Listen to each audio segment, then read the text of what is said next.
October 30th, 2018. Hazleton, West Virginia. Inside a high-security federal penitentiary, the corridors are quiet. Too quiet. A wheelchair rolls slowly across the concrete floor.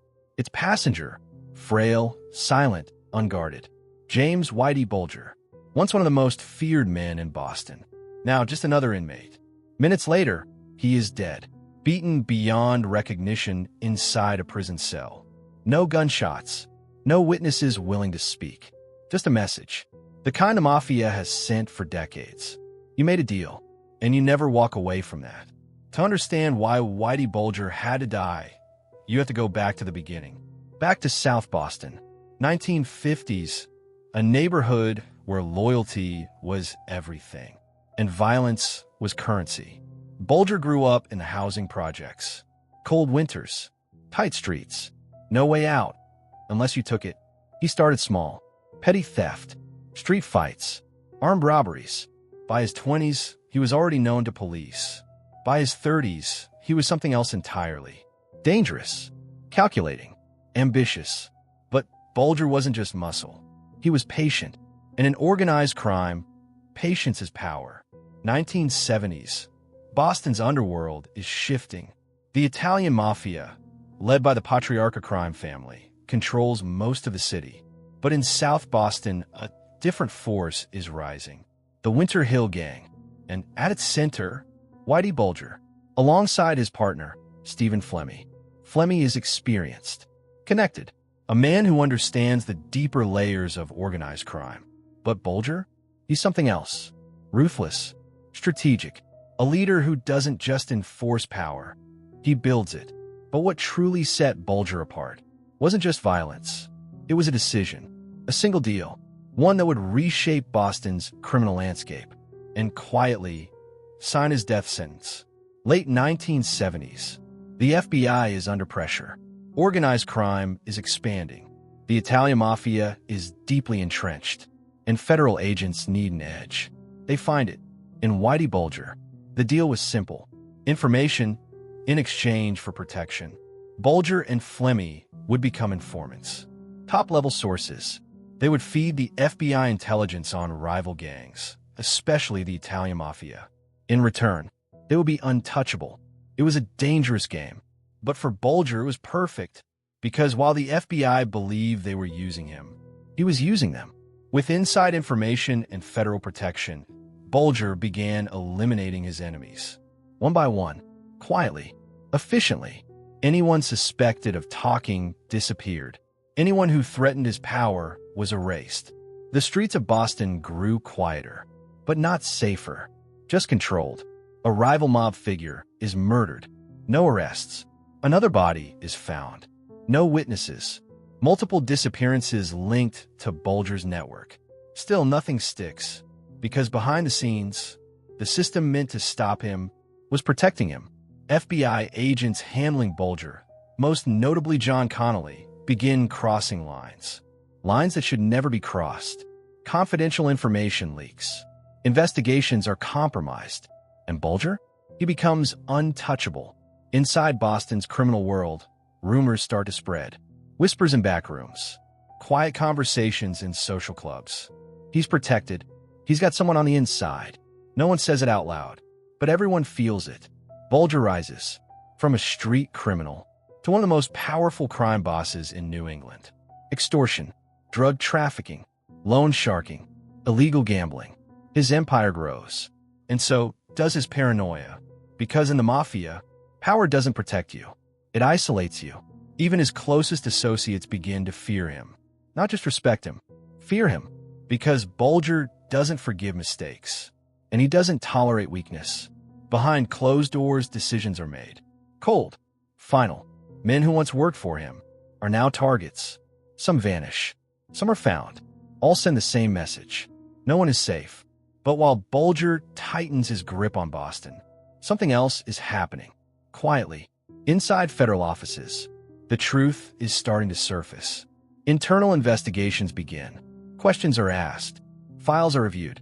And slowly, the reality becomes clear. The FBI didn't just make a deal with a criminal. They enabled him, protected him, helped him build a criminal empire. And now, that deal is starting to unravel. Early 1990s. The pressure builds. Prosecutors prepare indictments. Evidence accumulates. Witnesses come forward. The walls are closing in. But Bulger hears about it. Before it happens, a warning. Leak from inside the system. December 1994. Boston, Massachusetts. Whitey Bulger disappears. No confrontation. No arrest. Just gone.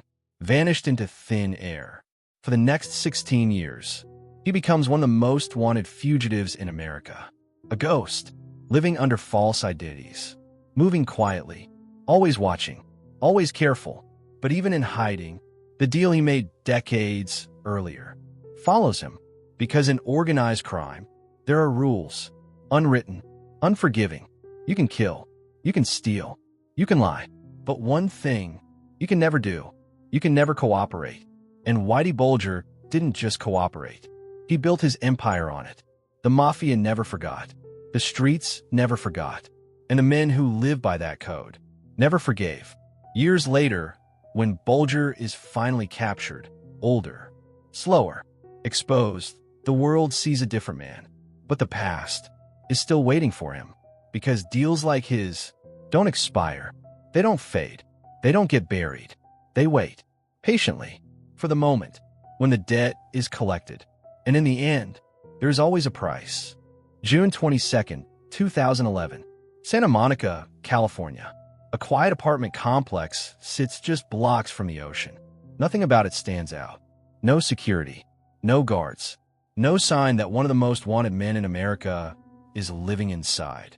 Until the door opens, and federal agents move in. Inside, they find him. Older. Thinner. Hair dyed. Eyes still sharp. James Whitey Bulger. After 16 years on the run, he is finally in custody. The arrest is quiet. No resistance.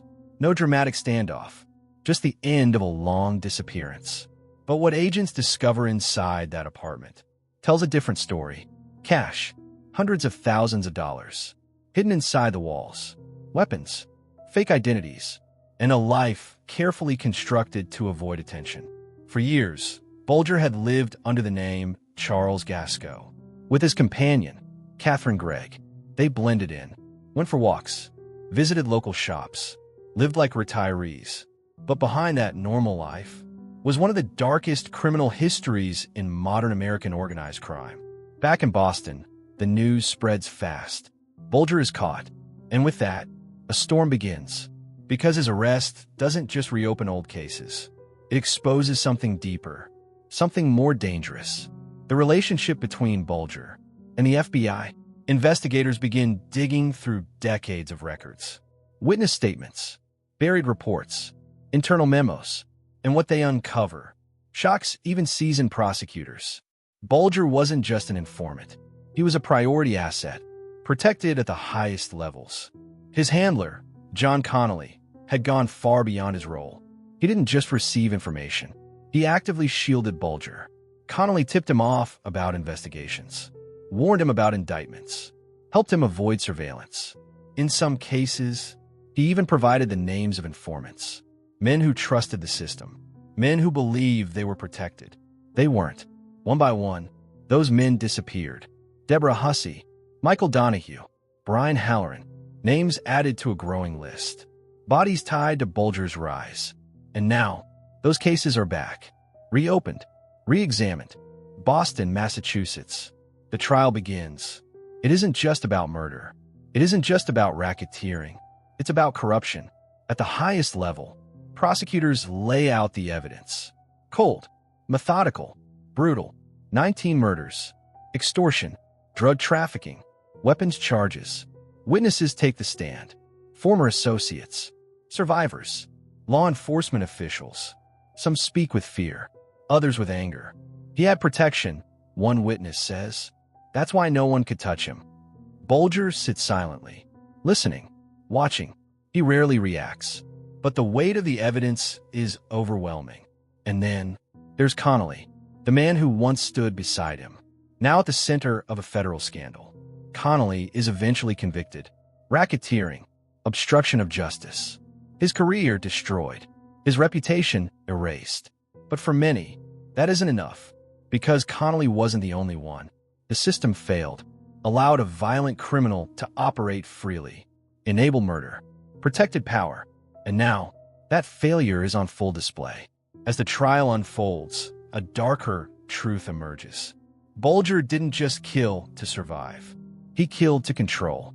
Paranoia became his constant companion. Anyone who talked was marked. One associate recalls a quiet warning. "He's talking." That was all it took. No trial, no second chances, just disappearance.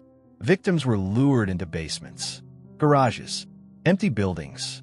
Then, silence. Some were strangled, others shot, some buried in secret locations that would remain undiscovered for decades. The brutality wasn't random. It was calculated, designed to send a message: loyalty or death. As testimony continues, the image of Bulger shifts. Not just a mob boss, but a man who used the system to become something far more dangerous, untouchable, until he wasn't. August 12, 2013. The verdict is delivered. Guilty on 31 counts, including involvement in 11 murders. The courtroom is silent. Bulger shows no emotion. For the families of the victims, it isn't closure, but it's something, a recognition that the man who operated above the law is finally beneath it. He is sentenced to 2 consecutive life terms, plus 5 years. No chance of release. No appeal that will matter. For most criminals, that would be the end. But for Whitey Bulger, it's only the beginning of something else. Because prison isn't just confinement. For someone like him, it's a return. A return to a world governed by the same rules he once broke. And inside that world, his past isn't forgotten.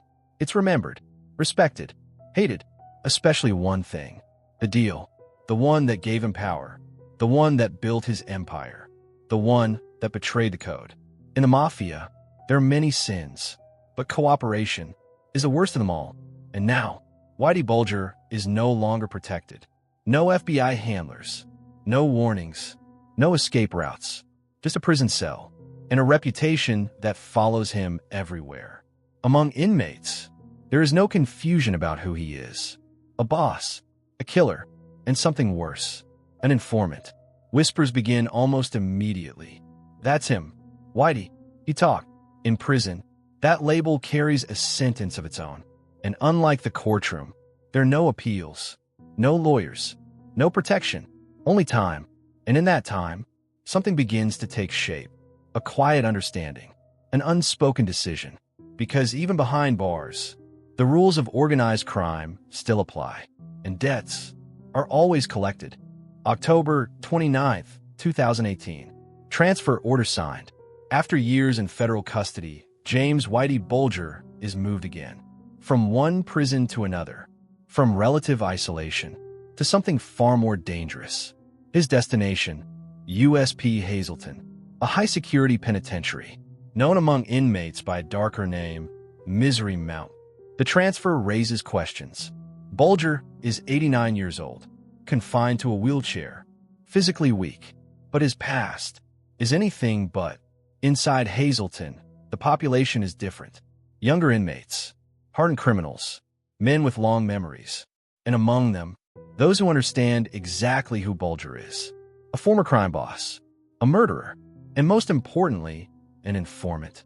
Within hours of his arrival, word spreads. Quietly, cell to cell, tier to tier. That's Whitey. No one needs to say more. Because in prison, reputation travels faster than guards. And Bulger's reputation carries weight. Not just for what he did, but for how he did it. The deal. The same deal that once made him powerful. Now marks him. For decades, organized crime operated on a code. Unwritten, unforgiving. You never talk to law enforcement. You never cooperate. You never betray your own. Bulger broke that code. Not once, but repeatedly. And worse, he profited from it. While others went to prison, he built an empire. While others stayed silent, he spoke. That kind of betrayal doesn't fade. It doesn't get forgiven. It waits. October 30th, 2018. Early morning. Bulger is placed in the general population. No protective custody. No isolation. a decision that will be questioned for years. Inside the unit, several inmates take notice. Among them, Foshio's Freddy Hayes, a convicted mob enforcer, a man with deep ties to organized crime. Hayes understands the rules, lives by them, and, standing just a few feet away, is a man who broke them all. What happens next unfolds quickly, brutally, without hesitation. Bulger is approached. No warning, no conversation. The attack begins. He is beaten, savage, relentless.